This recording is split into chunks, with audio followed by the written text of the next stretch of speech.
Hello everyone, मैं सुभद्रा सिंह स्वागत करती हूं आपका अपने यूट्यूब चैनल 3M स्टडी में।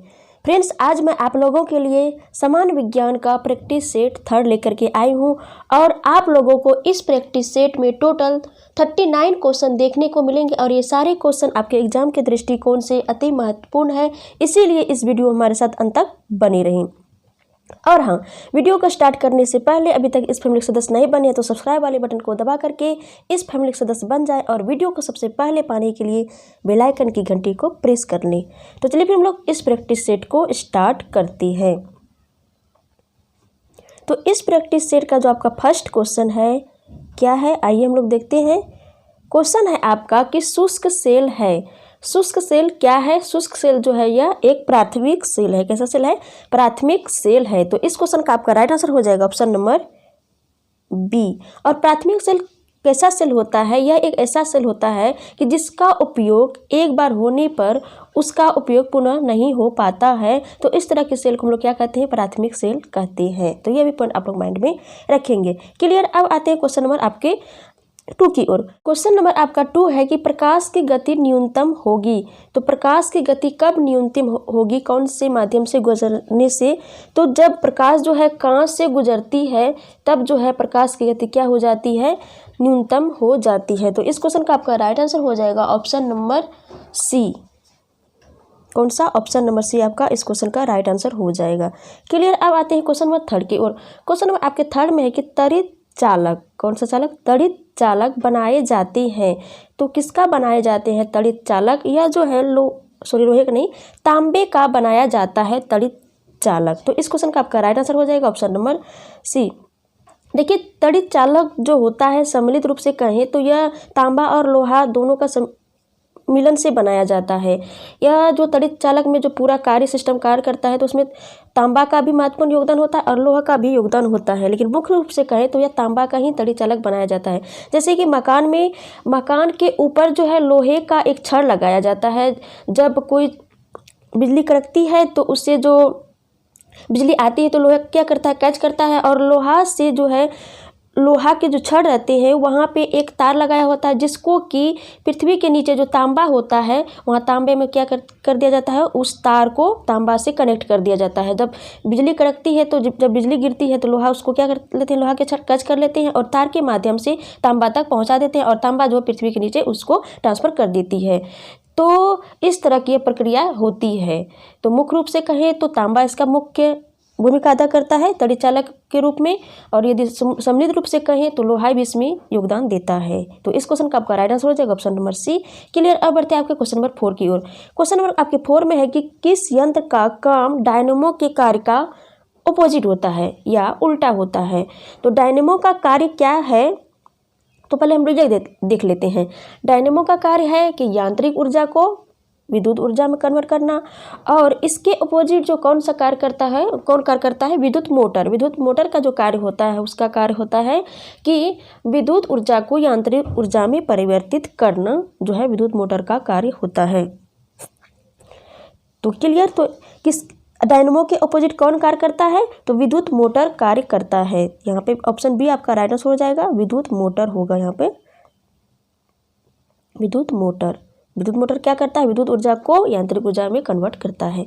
क्लियर। अब बढ़ते हैं क्वेश्चन नंबर आपके 5 की ओर। क्वेश्चन नंबर आपके 5 में है कि चुंबकीय क्षेत्र मापा जाता है। तो चुंबकीय क्षेत्र जो है किससे मापा जाता है? तो फ्लक्सोमीटर से मापा जाता है। तो इस क्वेश्चन का आपका राइट आंसर हो जाएगा ऑप्शन नंबर डी। क्लियर। अब बढ़ते हैं क्वेश्चन नंबर 6 की ओर। क्वेश्चन नंबर आपके 6 में है कि नती और चुंबकीय भूमध्य रेखा के बीच का कोण है तो कितना डिग्री कोण है? तो 0 डिग्री। कितना डिग्री? 0 डिग्री। तो इस क्वेश्चन का आपका राइट आंसर हो जाएगा ऑप्शन नंबर ए। क्लियर। अब बढ़ते हैं क्वेश्चन नंबर आपके 7 की ओर। क्वेश्चन नंबर आपके 7 में है कि उत्तरी चुंबकीय ध्रुव का नमन कोण कितना होता है? तो कितना होता है? 90 डिग्री होता है। कितना? 90 डिग्री होता है। तो इस क्वेश्चन का आपका राइट आंसर हो जाएगा ऑप्शन नंबर बी। क्लियर। आगे बढ़ते हैं।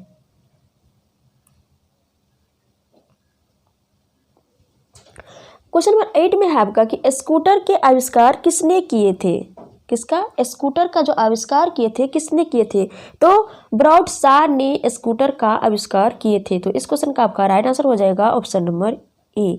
और बी में आप जो डैगलर देख रहे हैं, डैगलर नहीं डैमलर होता है, तो डैमलर जो है गैस इंजन का आविष्कार किए हैं, डैमलर। तो इसको भी आप लोग माइंड में रखेंगे।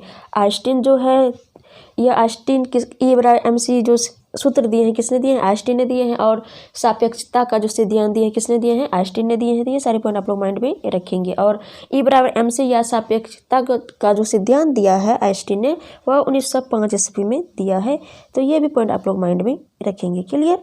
अब आते हैं अगले क्वेश्चन की ओर। क्वेश्चन नंबर आपका 9 में है कि कॉस्मिक किरणें की खोज जो की थी किसने की थी, तो विक्टर हेस ने। किसने, विक्टर हेस ने की थी कॉस्मिक किरणों की खोज। तो इस क्वेश्चन का आपका राइट आंसर हो जाएगा ऑप्शन नंबर बी। क्लियर। अब बढ़ते हैं आपके अगले क्वेश्चन की ओर। क्वेश्चन नंबर आपका 10 में है कि नाभिकीय रिएक्टरों में ऊर्जा उत्पन्न होती है। तो किस तरह से ऊर्जा उत्पन्न होती है नाभिकीय रिएक्टरों में, तो नियंत्रित विखंडन द्वारा। किसके द्वारा, नियंत्रित विखंडन द्वारा जो है नाभिकीय रिएक्टरों में ऊर्जा उत्पन्न होती है। तो इस क्वेश्चन का आपका राइट आंसर हो जाएगा ऑप्शन नंबर सी। और नाभिकीय रिएक्टर की जब क्रिया होती है, अभिक्रिया होती है, तो उसको नियंत्रित करने के लिए किस क्षार का उपयोग किया जाता है, कौन से तत्व का, तो कैडमियम एवं बोरोन, कैडमियम एवं बोरोन का।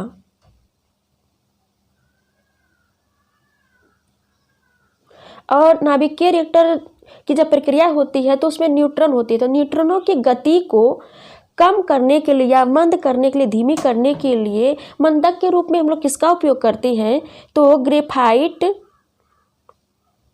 एवं भारी जल को हम लोग जो है मंदक के रूप में यूज करते हैं। तो यह भी पॉइंट आप लोग माइंड में रखेंगे। क्लियर। अब आते हैं क्वेश्चन नंबर आपके 11 की ओर। क्वेश्चन नंबर आपके 11 में है कि कोबाल्ट 16 उत्सर्जित करता है। तो कोबाल्ट 16 जो है कौन उत्सर्जित करता है, तो गामा किरणें उत्सर्जित करता है। क्या, कोबाल्ट 16 को गामा किरणें उत्सर्जित करता है। तो इस क्वेश्चन का आपका राइट आंसर हो जाएगा गामा किरणें। तो ऑप्शन सी जो होगा यहाँ पे गामा किरणें होगा। तो इस क्वेश्चन का आपका राइट आंसर हो जाएगा ऑप्शन नंबर सी। और कोबाल्ट 16 का उपयोग किसमें किया जाता है, तो कैंसर के उपचार हेतु इसका उपयोग किया जाता है। तो ये भी पॉइंट आप लोग माइंड में रखेंगे। क्लियर। अब आते हैं क्वेश्चन में आपके 12 में। क्वेश्चन में आपके 12 में है कि पॉजिट्रॉन की जो खोज की थी किसने की थी, तो पॉजिट्रॉन की जो खोज की थी वह एंडरसन ने की थी। किसने, एंडरसन ने की थी। और 1932 ईस्वी में की थी। कब की थी, 1932 ईस्वी में जो एंडरसन ने पॉजिट्रॉन की खोज की थी। और पॉजिट्रॉन जो होते हैं धनावेशित होते हैं। ये भी पॉइंट आप लोग माइंड में रखेंगे। क्लियर। और थॉमसन जो है इलेक्ट्रॉन की खोज की है। इस पर एक मैंने ट्रिक बताई हूँ इससे पहले वाले वीडियो में, समान विज्ञान का ही, तो मैं यहाँ भी डिस्कस कर देती हूँ। तो इलेक्ट्रॉन, प्रोटॉन एवं न्यूट्रॉन, इन तीनों की खोजकर्ता कौन कौन है, तो आइए हम लोग इसको ट्रिक के माध्यम से देखते हैं। ईंट पर नाच, कौन सा, ईंट पर नाच। इससे आपका हो गया इलेक्ट्रॉन जिसका की खोज किसने की है, थॉमसन ने। पौ से आपका हो गया प्रोटॉन जिसका खोज किसने की है, रदरफोर्ड ने। ना से आपका हो गया न्यूट्रॉन और जिसका खोज किसने की है, चैडविक ने। और इलेक्ट्रॉन में ऋणावेशित कण होते हैं। क्या होते हैं, इलेक्ट्रॉन जो होता है किस तरह के कण होते हैं, ऋणावेशित होते हैं। प्रोटॉन जो होता है यह कैसा कण होते हैं, धनावेशित। और न्यूट्रॉन जो होता है यह आवेशहीन होता है। तो ये भी पॉइंट आप लोग माइंड में रखेंगे। क्लियर। अब बढ़ते हैं आपका क्वेश्चन नंबर 13 की ओर। क्वेश्चन में आपके 13 में है कि एक समान शुष्क सेल में विद्युत अपघटय होता है। तो किस तरह का विद्युत अपघटय होता है, तो अमोनियम क्लोराइड होता है। क्या होता है, अमोनियम क्लोराइड। तो इस क्वेश्चन का आपका राइट आंसर हो जाएगा ऑप्शन नंबर सी। क्लियर। अब बढ़ते हैं क्वेश्चन में आपके 14 की ओर। आई होप कि सारे क्वेश्चन आप लोग बहुत ही अच्छे तरीके से माइंड में सेट हो रहे होंगे। क्वेश्चन में आपके 14 में है कि अतिचालक का लक्षण क्या होता है। तो अतिचालक का जो लक्षण होता है उच्च पारगम्यता होता है। तो इस क्वेश्चन का आपका राइट आंसर हो जाएगा ऑप्शन नंबर ए। क्लियर। अब आते हैं क्वेश्चन नंबर 15 की ओर। क्वेश्चन नंबर आपके 15 में है कि ठोस कपूर से, क्या है कि ठोस कपूर से वाष्प कपूर, यहाँ पे क्वेश्चन 30 उल्टा लिखा गया है कि ठोस कपूर से वाष्प कपूर बनाने की प्रक्रिया को क्या कहती हैं। तो क्या कहते हैं हम लोग, ऊर्ध्वपातन कहते हैं। क्या कहते हैं, इस प्रक्रिया को ऊर्ध्वपातन कहती है। तो इस क्वेश्चन का आपका राइट आंसर हो जाएगा ऊर्ध्वपातन। देखिए जब कोई पदार्थ ठोस से डायरेक्ट जो है वह द्रव में परिवर्तित न होकर के गैस में परिवर्तित हो जाता है या वाष्प के रूप में परिवर्तित हो जाता है, तो इस प्रक्रिया हम लोग क्या कहते हैं, ऊर्ध्वपातन कहते हैं। तो और इसके अपोजिट जब कोई पदार्थ गैस से डायरेक्ट जो है द्रव अवस्था में परिवर्तित ना होकर के ठोस में परिवर्तित होता है तो उसको हम लोग क्या कहते हैं, निक्षेपण कहते हैं। तो ऊर्ध्वपातन निक्षेपण जो एक दूसरे क्या है, अपोजिट है। इसी तरह से संघनन और वाष्पीकरण। संघनन क्या होता है, जब कोई पदार्थ गैस से द्रव में परिवर्तित होता है इस प्रक्रिया हम लोग क्या कहते हैं, संघनन कहते हैं। और वाष्पीकरण क्या होता है, जब कोई पदार्थ जो है द्रव से गैस में परिवर्तित होता है तो उसको हम लोग क्या कहते हैं, वाष्पीकरण कहते हैं। तो संघनन वाष्पीकरण एक दूसरे के अपोजिट है। इस तरह से जब कोई पदार्थ द्रव से ठोस में परिवर्तित होता है तो उसको हम लोग हिमानीकरण कहते हैं। क्या कहते हैं, हिमानीकरण कहते हैं। और जब कोई पदार्थ ठोस से द्रव में परिवर्तित होता है तो उसको हम लोग क्या कहते हैं, गलनांक कहते हैं। तो हिमानीकरण और गलनांक क्या है, एक दूसरे के अपोजिट है। तो इन सारे पॉइंट को आप लोग माइंड में रखेंगे क्योंकि एग्जाम के दृष्टिकोण से अति महत्वपूर्ण है। वैसे मैं इस तरह के जो भी कॉन्सेप्ट है, जैसे हिमानीकरण क्या है, ऊर्ध्वपातन क्या है, वाष्पीकरण क्या है, इसके बारे में मैं एक डिटेल में मैं आप लोगों को वीडियो जो है प्रोवाइड करा चुकी हूँ। आप चाहे तो प्लेलिस्ट में जाकर के केमिस्ट्री में उसको देख सकते हैं। तो क्लियर। अब आते हैं नेक्स्ट क्वेश्चन की ओर। क्वेश्चन में आपका 16 में है कि वैज्ञानिक आर्किमिडीज संबंधित है। वैज्ञानिक आर्किमिडीज जो है वह कहाँ से संबंधित है, कहाँ से संबंधित है, तो यह जो है ग्रीस से संबंधित है। कहाँ से, ग्रीस से, ग्रीस के वैज्ञानिक है। तो इस क्वेश्चन का आपका राइट आंसर हो जाएगा option number D. Clear. Next question आपका क्वेश्चन नंबर 17 है कि वह यूरेनियम जिसमें निम्न समस्थानिक की समृद्धता है तो वह कौन सा यूरेनियम है, यूरेनियम 235। तो इस क्वेश्चन का आपका राइट आंसर हो जाएगा ऑप्शन नंबर बी। क्लियर। अब बढ़ते हैं नेक्स्ट क्वेश्चन की ओर। क्वेश्चन नंबर आपके 18 में है कि ब्रह्मांड में कौन सा तत्व सर्वाधिक मात्रा में पाया जाता है। तो कौन सा तत्व पाया जाता है, तो हाइड्रोजन पाया जाता है। कौन सा तत्व, हाइड्रोजन पाया जाता है। और नाइट्रोजन जो है पृथ्वी के वायुमंडल में पाया जाता है सबसे अधिक मात्रा में, नाइट्रोजन 78% पाया जाता है। और ऑक्सीजन जो है पृथ्वी की भूप्रपट्टी में सबसे अधिक मात्रा में पाया जाता है। कहाँ पे, पृथ्वी की भूप्रपट्टी में अधिक मात्रा में पाया जाता है। तो ये सारे पॉइंट को आप लोग माइंड में रखेंगे, कौन सा तत्व कहाँ पे सर्वाधिक मात्रा में पाया जाता है। और हाइड्रोजन के 3 समस्थानिक होते हैं। कौन कौन होते हैं, एक होता है प्रोटियम होता है, एक ट्राइटियम होता है, एक होता है ड्यूटेरियम होता है। 3 तरह के समस्थानिक होते हैं हाइड्रोजन के। तो ये भी पॉइंट आप लोग माइंड में रखेंगे। क्लियर। अब आते हैं आपके अगले क्वेश्चन की ओर। क्वेश्चन में आपका 19 में है कि चुंबकीय याम्नोत्तर और भौगोलिक याम्नोत्तर के बीच के कोण को हम लोग क्या कहते हैं, तो उसको हम लोग चुंबकीय दिक्पात कोण कहते हैं। तो इस क्वेश्चन का आपका राइट आंसर हो जाएगा ऑप्शन नंबर सी। क्लियर। अब बढ़ते हैं क्वेश्चन नंबर 20 की ओर। क्वेश्चन में आपका 20 में है कि सबसे अधिक भेदन क्षमता किसकी होती है। तो सबसे अधिक भेदन क्षमता जो होती है वह गामा किरणों की होती है। किसकी, गामा किरणों की होती है। और गामा किरणों की जो खोज की थी किसने की थी, हेनरी बेकरेल ने की थी। और गामा किरणों की जो आवृत्ति होती है सबसे कम होते हैं, इसके एक दूसरे के अपोजिट होते हैं। गामा किरणों की क्या आवृत्ति जो है क्या होती है, सबसे अधिक होती है। और भेदन क्षमता भी क्या होती है, गामा किरणों की सबसे अधिक होती है। लेकिन तरंगदैर्घ्य की बात करें तो गामा किरणों की जो तरंगदैर्घ्य होती है यह सबसे कम होती है। तो यह सारे पॉइंट आप लोग माइंड में रखेंगे। क्लियर। अब आते हैं अगले क्वेश्चन की ओर। क्वेश्चन में आपके 21 में है कि यदि पृथ्वी पर वायुमंडल न होता तो दिन की अवधि होती, तो दिन की अवधि जो है क्या हो जाती है, यदि पृथ्वी पर वायुमंडल नहीं होता तो दिन की अवधि कम हो जाता। तो इस क्वेश्चन का आपका राइट आंसर हो जाएगा ऑप्शन नंबर ए। क्लियर। अब आते हैं आपके अगले क्वेश्चन की ओर। क्वेश्चन में आपके 22 में है कि यदि किसी दर्पण को कोण से घुमाया जाए, क्वेश्चन है कि यदि किसी दर्पण को कोण से घुमाया जाए तो परिवर्तित किरणों का घूर्णन क्या होगा। तो यहाँ पे देखिए कुछ छूट रहा है क्वेश्चन में कि किस कोण से आखिर घुमाया जाए। तो यदि किसी दर्पण को थीटा कोण से घुमाया जाए, यहाँ पे थीटा जो है क्वेश्चन में थोड़ा मिसप्रिंट हो गई है। तो यदि किसी दर्पण को थीटा कोण से घुमाया जाए तो परिवर्तित किरणों का घूर्णन क्या होगा, तो θ/2 होगा। तो इस क्वेश्चन का आपका राइट आंसर हो जाएगा ऑप्शन नंबर सी। क्लियर। अब आते हैं आपके अगले क्वेश्चन की ओर।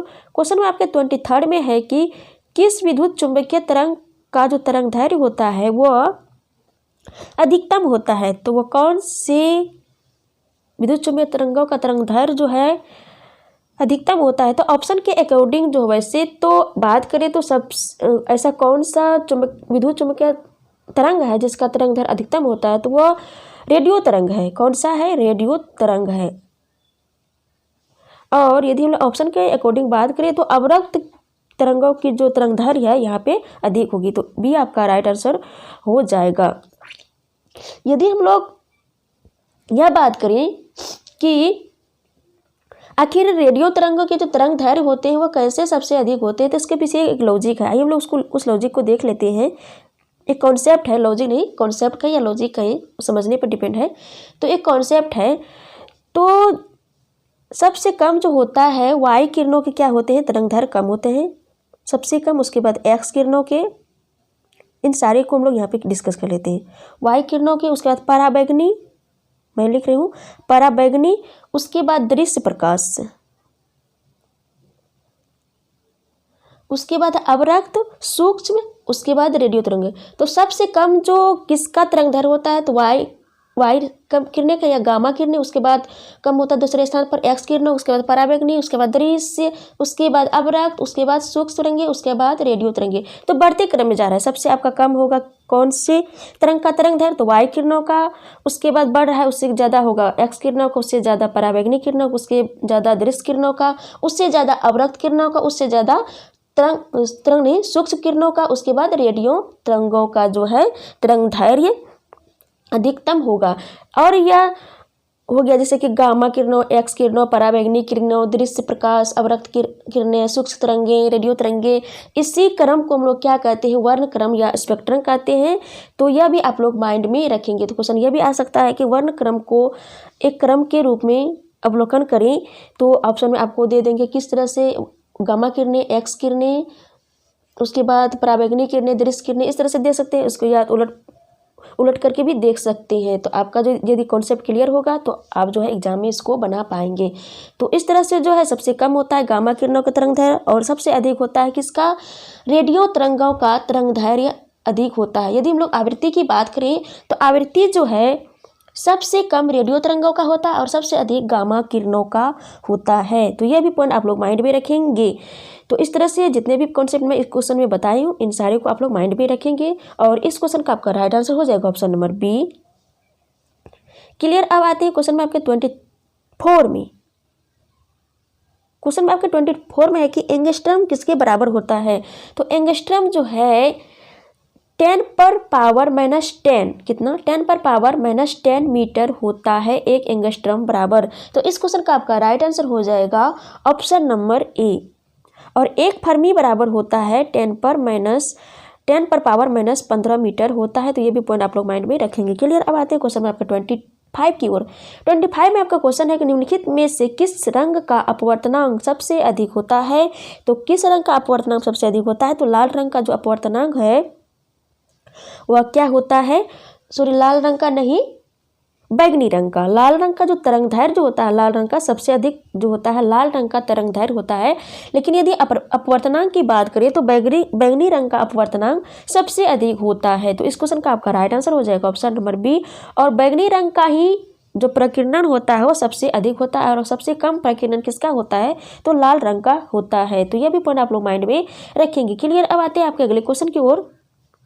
क्वेश्चन में आपके 26 में है कि उष्मा का सर्वोत्तम चालक है। तो उष्मा का सर्वोत्तम चालक कौन है, पारा है। क्या है, पारा। तो इस क्वेश्चन का आपका राइट आंसर हो जाएगा ऑप्शन नंबर बी। क्लियर। अब आते हैं क्वेश्चन में 27 की ओर। क्वेश्चन में 27 में आपका कि खाना पकाने का बर्तन का होना चाहिए उसमें क्या विशिष्ट लक्षण होना चाहिए। तो आइए हम लोग देखते हैं।